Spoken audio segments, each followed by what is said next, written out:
Hello and welcome to this week's edition of the Big 12 Report presented by Dr. Pepper. I'm Big12Sports.com correspondent Wendell Barnhouse. This week my co-host is Sean Dory, and get the tissues ready because this is the final, thank you, this is the final Big 12 Report of the 2011-2012 season, Sean.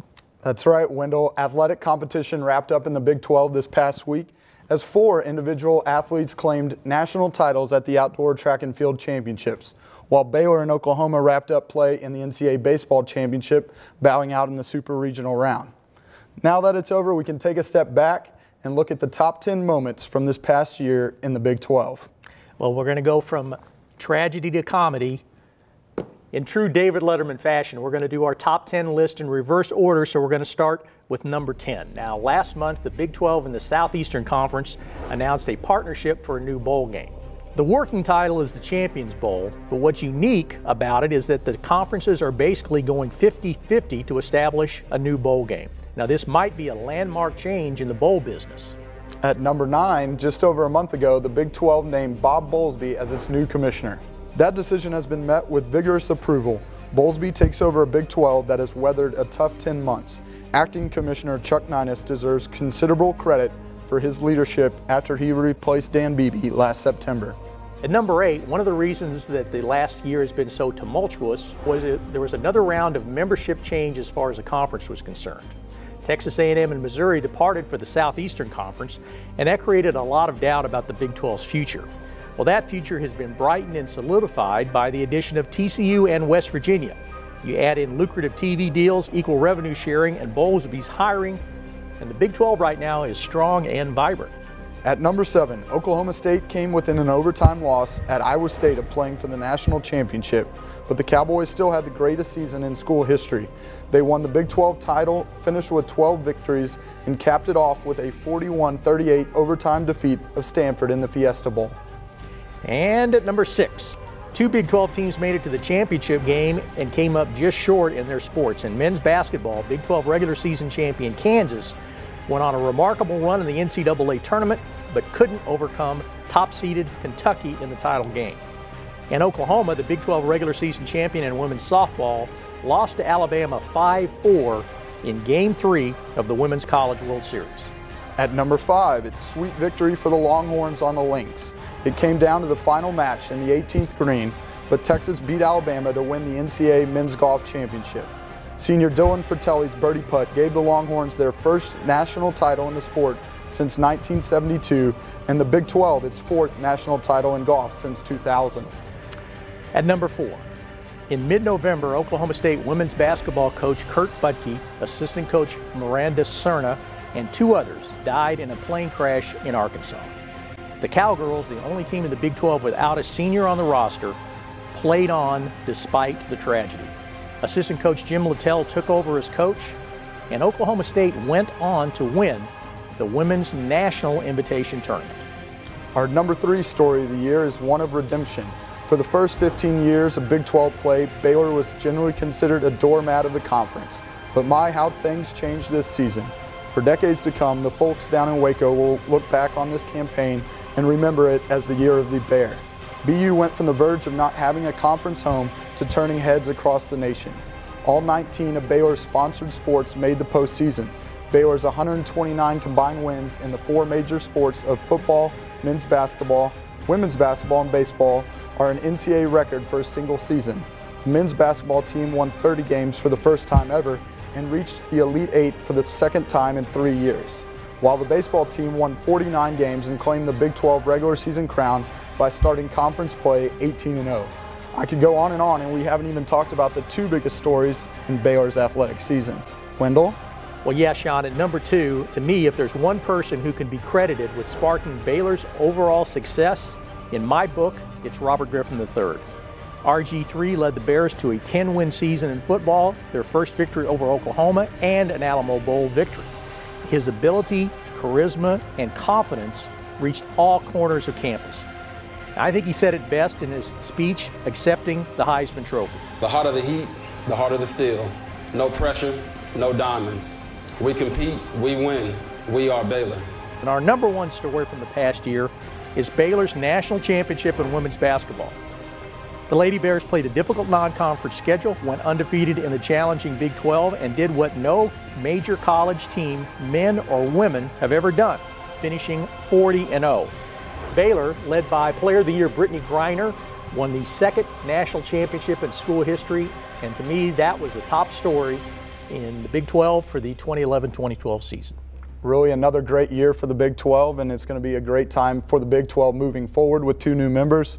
Those top 3 stories being Baylor. Baylor had just a remarkable year across its athletic program. Now from our top 10 list, I talked earlier about how our athletic season wrapped up this past week, but Wendell, were there any shout-out worthy performances in that past week? Well, indeed, and we'll start with the 2012 baseball season just wrapped up, but there are 3 Big 12 schools that are already looking forward to the 2013 baseball season. There will be new coaches at 3 schools. Oklahoma State hired Josh Holliday, who grew up in Stillwater and whose father, Tom, was a coach with the Cowboys for over 25 years. Texas Tech promoted Tim Tadlock from associate head coach to take over for Dan Spencer, who was dismissed after 4 seasons in Lubbock. The Big 12's 2 incoming members were involved in the other coaching change, as West Virginia hired TCU associate head coach Randy Mazey to take over the Mountaineers baseball program. The Big 12 had 4 national champions in the NCAA track and field championships that wound up Saturday in Des Moines, Iowa. Kansas State's Eric Kennard won the men's high jump with a school record effort of 7 feet 8 inches. Marquise Goodwin of Texas won his 2nd long jump title. He also won the event in 2010. And Oklahoma had 2 champions. Junior Tia Brooks won the shot put with a heave of 60 feet 6 inches, while Brittany Borman won her 2nd consecutive title in the javelin.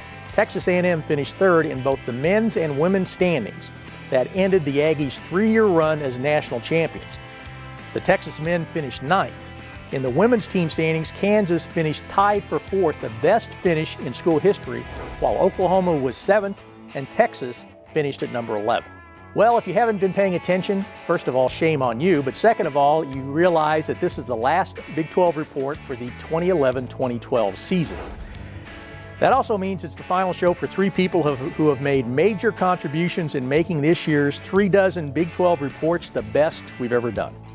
I want to thank this week's co-host Sean Dory and my other co-host Cassandra Novi for their contributions to the show. And William Draper is the guy behind the camera. In each week he pulls together the elements as the producer, the director, and the editor. And I want to give a sincere thank you to all 3 of you folks for making this a great year. Thanks, Wendell. It's been a privilege to co-host this show with you each and every week, or should I say every other week. But before we go, I think we have one more thing to share with the folks at home. Well, one of our traditions at the Big 12 Report is to wrap up the final show with a blooper reel that has outtakes from our weekly recording sessions. I know William has way too much fun putting these together. We hope you'll get a chuckle or 2 from watching this blooper reel. And until next September, the Big 12 Report is signing off. Presented by Dr. Pepper. I'm Wendell Barnhouse, Big12Sports.com correspondent. My co-host this week, Cassandra Novi. We hope her hair is okay. Got it, yeah. Our top story tonight. I can tell. Grady, tell your dad to be quiet. And we'll face #1 overall now. Hey, great, puberty just showed up, isn't that great? Any indicator of success. Is there any, if past as well as the honor. So you're telling me I'm supposed to care? Yo, dude, hit us up on you, come on. Come on, now for my man. Man. You know, now that is not going on the bloopers, I can tell you that. No. That's right. We're gonna dance around the pole. We're gonna grapple on the floor. Man, I love Festivus.